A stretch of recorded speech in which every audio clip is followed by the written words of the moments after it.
All right, let's get into it. Today, we're basically hopping into a time machine. We're going to set the dials way, way back to the very beginning of English literature.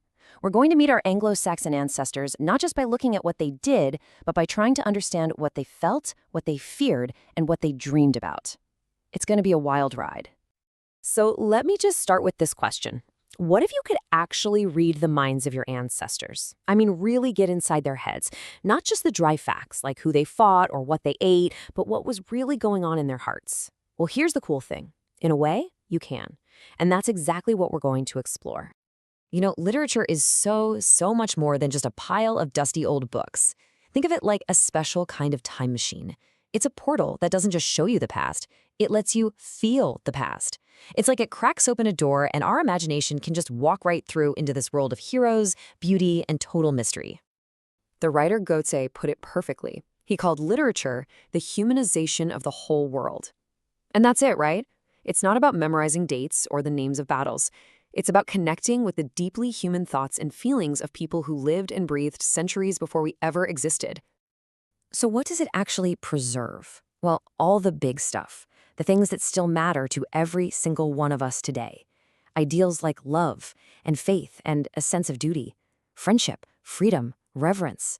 These are the invisible threads that connect us across all that time, making these people from the past feel less like statues in a museum and a lot more like, well, like us. Okay, so let's take this big idea and apply it to a specific group, the Anglo-Saxons, our early English-speaking ancestors. What do we really know about them? Well, history books give us one picture, but their literature, that gives us something way, way deeper. And this, right here, shows the difference perfectly. History tells us what they did. They were these hardcore sea rovers, explorers, maybe even pirates. They ate a lot, they drank a lot, but their literature, that tells us why. It gets into what they thought about life and death, what they loved, what absolutely terrified them. It basically gives us their soul.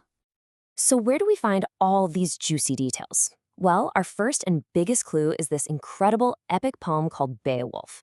You have to think of this as the blockbuster action movie of its day, packed with larger-than-life heroes, terrifying monsters, and this really heavy sense of destiny. So the story kicks off with this absolutely horrifying monster named Grendel. Just picture it.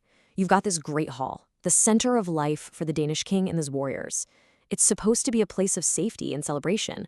But every single night, this death shadow, this fiend, creeps in from the swamps and just unleashes pure terror. And right into the middle of all this chaos steps our hero, Beowulf. The whole epic is really structured around his 3 legendary fights. First, he goes head-to-head with Grendel, using nothing but his bare hands. Then, he has to face Grendel's mom, who's even more monstrous down in her creepy underwater lair. And finally, years later, as an old king, he has to fight a massive fire-breathing dragon to save his people. Seriously, it's epic in every sense of the word. But underneath all this incredible action, there's this really powerful, kind of somber idea that runs through everything. The Anglo-Saxons had this concept they called word. We'd translate it as fate. They truly believed that every single person's destiny was already decided, that it was this unchangeable force controlling everything. You couldn't run from it. All you could do was face it with courage. Just listen to how they talk about the burial of a great king. Then Skilled departed, at word of weird spoken. See that? There's no fighting it. It was just his time to go. There's this really solemn beauty to it, a deep acceptance of how life works. And this idea of weird, of fate, is absolutely essential to how they saw the entire world. Okay, so we know what they wrote about, heroes, monsters, fate. But what did these stories actually sound like? If you were sitting in that great hall, listening to a poet chant a story, you wouldn't be hearing nice, neat little rhymes. Nope. You'd be hearing something totally different, something really powerful and rhythmic. Their poetry was built on something called alliteration. It's really simple. It's just repeating the same sound at the beginning of words in the same line.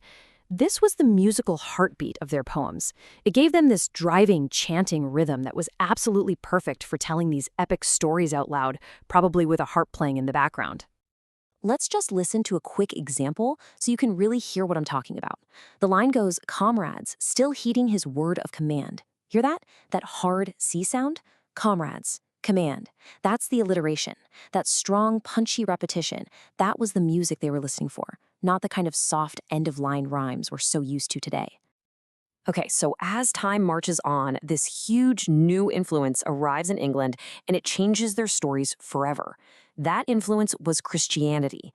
Suddenly, the old world of pagan gods, monsters, and inescapable fate started to mix and merge with these new ideas of one God, of sin, and of salvation. So think of this as a quick roadmap of this incredible period of change. We've got these key figures who totally shaped the era. There's Caedmon, who becomes the first known English religious poet. There's Bede, a brilliant scholar. And then King Alfred the Great, who was a huge champion of learning. But let's start with Caedmon, because his story, well, it's pretty amazing. One of the most fascinating people from this time is a guy named Caedmon.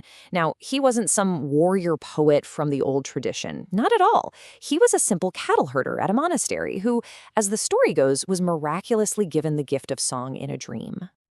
And what did he sing about? This is the brilliant part. He took the stories from the Bible and told them using the same poetic style as the old epics. He described the fall of Satan from heaven, using the same kind of language a poet would use to describe a disloyal warrior being banished by his king. It's this amazing blend of the old heroic style with new Christian ideas, and it shows you exactly how culture and literature evolve over time.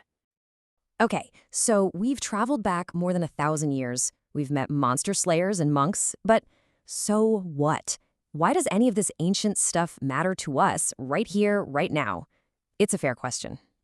Well, here's why it matters. This is our foundation. The very words I am speaking to right now, the basic nuts and bolts of our sentences, it all started with them.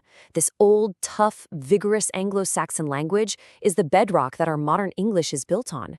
They aren't just characters in a history book. In a very real way, they are our linguistic ancestors. And that really brings us full circle, doesn't it? Literature preserves the ideals of a people. The Anglo-Saxons left us these incredible stories of courage against a bleak fate, of deep loyalty, and of a new faith finding its voice. Their stories tell us who they were. So I guess I'll just leave you with this thought. These were their stories. What stories are we going to leave behind?